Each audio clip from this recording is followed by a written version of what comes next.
Σας ευχαριστώ πολύ. Ο συνάδελφος Murphy. Thank you, President. When we hear the Irish presidency, the Commissioner, and indeed some members in this House talk about this proposed agreement, you'd have the impression that they're talking about some sort of Santa Claus for Europe. It's bringing jobs, it's bringing economic growth, we heard it's bringing prosperity, and all with no visible negatives. I don't believe that these promises are going to be delivered upon. I think the example of NAFTA illustrates that point.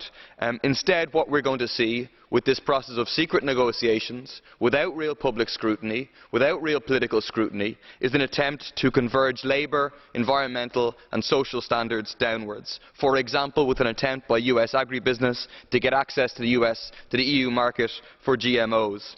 The leaked draft mandate illustrates the real agenda behind these negotiations. It's one shaped by the interests of big business rather than working people on either side of the Atlantic. That's why I'm opposed to the opening of these negotiations and opposed to a possible agreement for a free trade area. In the draft, you see an attempt to give privileged access to justice for big business. What happened in Canada with NAFTA shows what will happen there. At the moment, $2.5 billion worth of claims taken against Canada for imposing regulations in the public interest, including regulations against fracking. A joint struggle across the Atlantic by working people is needed to stop this attempt to race to the bottom in the Atlantic. Thank you. Σας ευχαριστώ πολύ. Ο συνάδελφος Brok.